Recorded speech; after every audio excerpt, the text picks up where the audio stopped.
시청자 여러분 안녕하십니까. 2026년 7월 15일 7월의 딱 중간입니다. 오늘 수요일 비 오는 수요일입니다. 경기도 고양시 덕양구 창릉동 모습 보실 텐데요. 자, 현재 25도고요. 낮 최고 기온 30도가 되겠습니다. 보시는 대로 흐리고 비 오는 날씨 이어지고 있습니다. 자, 오늘부터 부동산 정책 의견을 수렴하는 부처별 공개 토론회가 이재명 대통령 주재로 열립니다.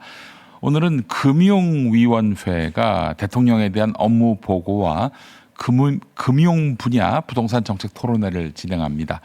오전에는 이재명 대통령에게 상반기 금융 성과와 하반기 금융 정책 방향을 보고하고요. 오후에는 대출 규제를 둘러싼 민심을 청취하는 공개 토론회를 엽니다. 6.3 지방선거에서 124표 차로 당락이 갈린 충주시장 선거 재검표가 오늘 오후 국립한국교통대학교에서 진행됩니다. 이번 재검표는 국민의힘 이동석 충주시장에게 패한 더불어민주당 맹정섭 전 후보가 당선 무효 소청을 제기하면서 이루어졌는데 결과가 주목됩니다. 만약에 엎어진다면 이것도 정말 엄청난 일이죠. 네. 자, 오늘 아침 신문 기사 보겠습니다. 먼저 경향신문 사설부터 보겠습니다. 더불어민주당이 8.17 전당대회에 선호투표제를 도입하면서도 8년 만에 부활을 추진한 선출직 청년 최고위원제는 부결시켰습니다. 당권 경쟁에 이해관계가 걸린 선호투표제는 막판 조율로 처리한 반면 청년 최고위원제는 절차와 시간 부족을 이유로 단순 표결에 붙여서 무산시켰다는 비판이 나오고 있습니다.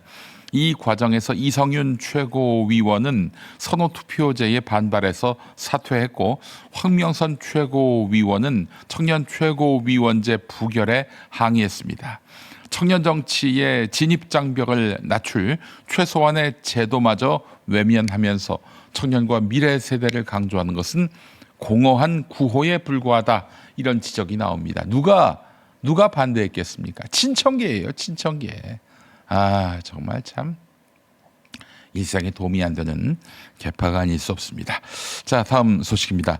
더불어민주당이 검찰 보안수사권 폐지와 함께 경찰의 피의자 구속기간을 현행 열흘에서 최대 20일로 늘리고 검사의 구속기간은 열흘로 줄이는 방안을 추진하자 법무부가 강하게 반발했습니다.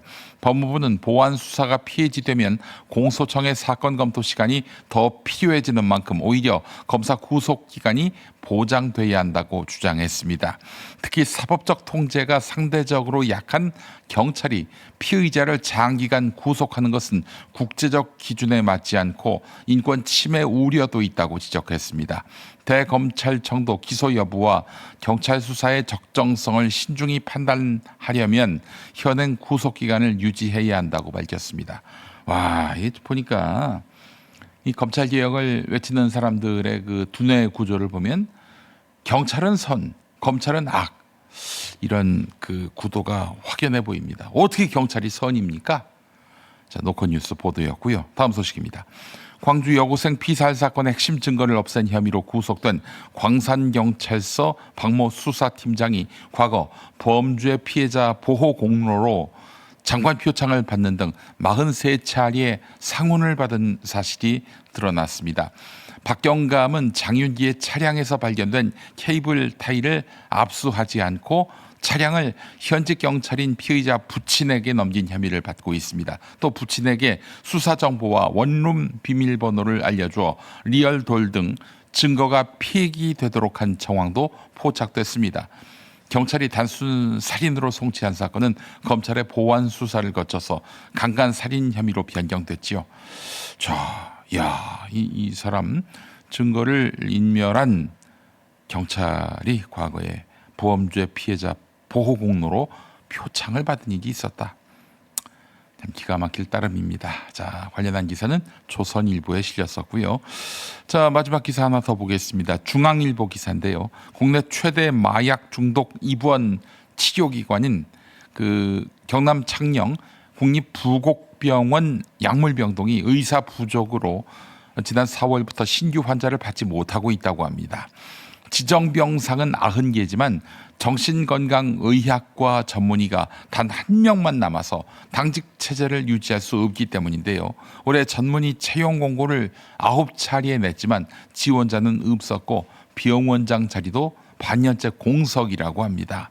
수도권 밖에 중증 마약 환자 치료를 맡아온 핵심 기관이 멈추면서 영남과 충청, 호남, 제주 환자들이 제때 입원하지 못하는 치료 난민이 될 수 있다. 이런 우려가 커지고 있습니다.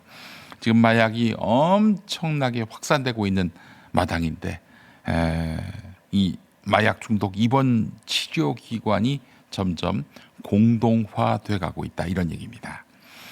자, 오늘 아침 신문 기사 살펴봤고요. TV 뉴스는 어떤 이슈 다루고 있는지 만나보지요. 노사의 줄다리기 끝에 결정된 2027년도 최저임금은 1,700원입니다. 올해 1,320원보다 3.7% 오른 액수입니다. 노동계와 경영계의 격차가 쉽게 좁혀지지 않자 공익위원들이 상하한 선을 제시했고 30원까지 격차를 좁혔습니다. 하지만 합의에 이르진 못했고 결국 투표로 결정됐습니다. 직전보다 인상폭이 커졌지만 고물가 속 최저임금 수준으론 기본적 생계조차 쉽지 않습니다.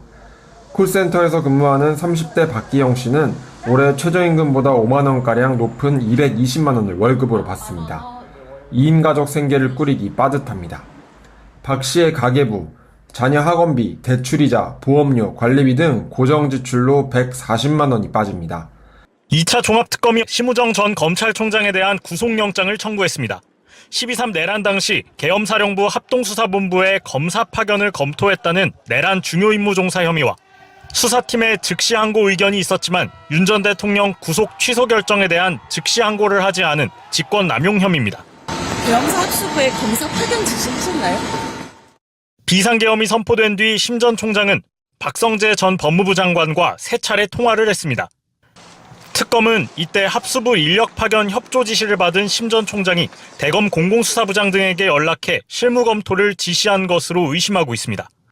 비상계엄의 요건과 효과에 관해 검토하라고 지시한 의혹도 있는데 심 전 총장은 특검 조사에서 중범죄 재판 같은 경우 군사법원으로 관할이 이전되는데 계엄이 안 풀리면 어떻게 되는 것인지 대검 공공수사부장에게 물어본 것이라고 진술했습니다.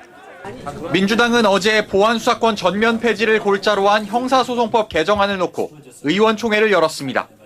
한병도 원내대표는 일각의 우려도 잘 알고 있다며 수기와 토론을 강조했지만 완전 폐지에 따른 보안체계 무게를 뒀습니다. 보안수사권 완전 폐지를 골자로 하는 형사소송법 개정으로 검찰개혁의 마지막 퍼즐을 완성해야 합니다. 다만 의원총회에선 보안수사권의 예외적 허용 의견도 여러 의원들이 제기한 걸로 알려졌습니다. 민주당 일부 의원들은 예외적 상황에선 검사의 보안수사를 허용하는 형소법 개정안을 공동 발의했습니다. 보안수사를 전면 금지한 결과 단 한 명이라도 억울한 피해자가 발생한다면 그것을 과연 성공한 개혁이라고 말할 수 있겠습니까? 보안수사 가능 대상은 성폭력과 강력범죄, 아동 및 노인학대 범죄를 비롯해 보이스피싱 등 민생범죄, 또 공소시효 임박사건, 피해자가 이의 신청한 사건 등입니다. 홍 의원을 비롯해 공동 발의자로 나선 여당 의원들은 고민정, 곽상원, 김남희, 문진석, 모경종 등 모두 11명입니다.